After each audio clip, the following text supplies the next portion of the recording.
অভিষেক বন্দ্যোপাধ্যায়ের জন্য social media একটা পোস্ট করেছেন কবিতা, তার নিচে তার একটা স্বাক্ষর রয়েছে।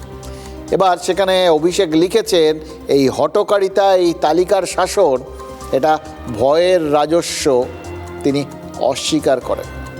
এসআইআরে 150 জনের মৃত্যু হয়েছে বলেও অভিযোগ করেছেন অভিষেক, আর লিখেছেন যে শাসক মানুষের কথা শোনে না, ইতিহাস থেকে ক্ষমা করে না। এবার শাসক বলতে নিশ্চয়ই কেন্দ্রের বিজেপি সরকারের কথাই বলা হয়েছে। পশ্চিমবঙ্গের রাজনীতিতে কিন্তু দুটো শাসক আছে, একটা কেন্দ্রে বিজেপি, এখানে তারা যতই বিরোধী হোক, অন্যদিকে তারা তো শাসক, আর রাজ্যের তৃণমূল, তারা তো এখানকার শাসকই। তো কবিতাটা পড়ে আশা করা যায় যে ভোটাররা গুলিয়ে ফেলবেন না, বরঞ্চ দেখুন আজকের দিনেও এই রকম আকছি ওই কত কিছু হচ্ছে, লাথি চর এ সমস্ত আছেই তো। আর তার মধ্যে এই প্রাপ্য নিয়ে বঞ্চনার অভিযোগ, সেগুলোও তো চলছে।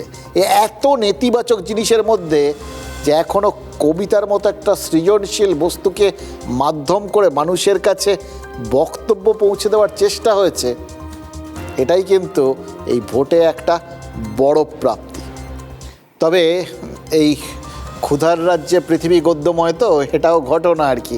তো এই ক্ষেত্রে আজকে সারাদিন ধরে ধরুন এই সুপ্রিম কোর্টে হলোটা কি, এটা নিয়ে আপনারা তো ভাবছেন, বিভিন্ন দাবি দাওয়াগুলো আগে শুনিয়ে দিলাম, কারণ ওগুলোই আলটিমেট, ওই জন্যেই এত সুপ্রিম কোর্টে শুনানি হয় আর কি, যাতে রাজনৈতিক দলগুলো নিজের মতো করে জয় হয়েছে বলে দাবি করতে পারে। আমরা শুধু একটু মাঝে মধ্যে বেরসিকের মতো কি হয়েছে সেটা আপনাদের সামনে তুলে ধরি।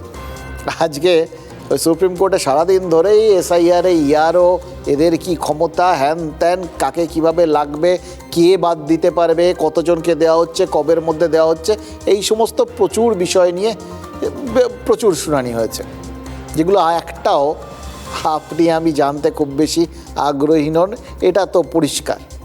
দেখুন আপনার আমার কাছে একটাই প্রশ্ন এখন, ওই ফাইনাল ভোটার তালিকাটা কবে বেরোবে? আমরা একবার দেখব, সচক্ষে দেখব, যে হ্যাঁ, চোখ খুলে দেখব কিন্তু, হ্যাঁ, দৃষ্টিশক্তি দিয়ে, যে ওটাতে আপনার আমার নাম রয়েছে, ব্যাস আমাদের শান্তি, আমরা ঘুমিয়ে পড়বো চোখ বন্ধ করে। তো সেটার ক্ষেত্রটায় তো যা দাঁড়াচ্ছে, বুঝলেন, যা দেখা যাচ্ছে, যদি সুপ্রিম কোর্ট যা বলেছে, ওই এখনও আবার আরও 1 সপ্তাহ স্ক্রুটিনির জন্য রাখতে হবে, 14 তারিখের পরেও, এই এত কিছু হয়ে যাওয়ার পর ভোটার তালিকাটা বেরোতে আরও সময় লাগবে, এটা আমরা বুঝে গেছি। এবং কমিশন সূত্রে আমরা যেটা জানতে পেরেছি যে 28 তারিখের আগে ওই ভোটার তালিকা বেরোনোর কোনো সম্ভাবনা নেই, চূড়ান্ত ভোটার তালিকা। সুতরাং আপাতত আপনাদের অপেক্ষা আরও বাড়লো,